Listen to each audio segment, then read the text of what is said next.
মামলাটা আমাদের ট্রাফিক বা ডিভিশন থেকে তাদের কাছে ডাকযোগে পেপার যাবে এই ধরনের কোনো ফিশিং লিঙ্কে জন্য মনোযোগ না দেওয়ার জন্য আমরা নগরবাসীকে রিকোয়েস্ট করেছি। এআই বিষয়টা আপনি সবাই জানেন যে আর্টিফিশিয়াল ইন্টেলিজেন্স।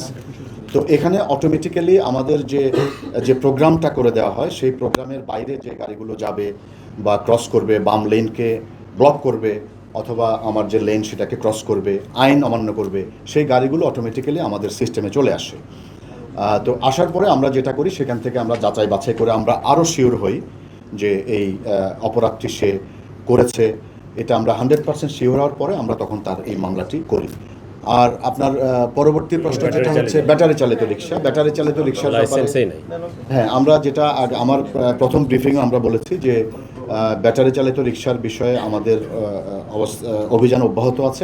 আমরা প্রতিদিন এই ব্যাটারি চালিত রিক্সার ব্যাপারে আমরা অভিযান করছি।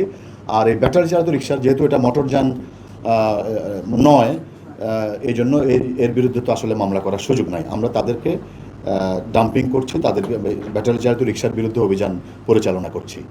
এবং আরেকটি বিষয় আপনার জ্ঞাতার্থে বলতে চাই যে আমাদের যে সমস্ত ঢাকা শহরে যে সমস্ত রাস্তায় রিক্সা চলার কথা নয়, মেইন রোডগুলোতে, সেখানে কোনোভাবেই যাতে রিক্সা না ঢুকতে পারে সেই ব্যবস্থা আমরা গ্রহণ করেছি। এই ধরনের কিছু ফিশিং লিঙ্ক আমরা সন্ধান পেয়েছি এবং সেগুলোর উপরে আমাদের সাইবার টিম কাজ করছে তাদেরকে আইনের আওতায় আনার জন্য। আর আমরা নগরবাসীকে আমাদের ট্রাফিক বিভাগ থেকে মেসেজ দিয়েছি, বিজ্ঞপ্তি দিয়েছি এবং বিআরটিএ থেকেও বিজ্ঞপ্তি দেওয়া হয়েছে যে আমাদের যে নাম্বারগুলো থেকে যেই সিস্টেমে মামলা হয় সেই মামলাটা আমাদের ট্রাফিক বা ডিভিশন থেকে তাদের কাছে ডাকযোগে পেপার যাবে এই ধরনের কোনো ফিশিং লিঙ্কে জন্য মনোযোগ না দেওয়ার জন্য আমরা নগরবাসীকে রিকোয়েস্ট করেছি।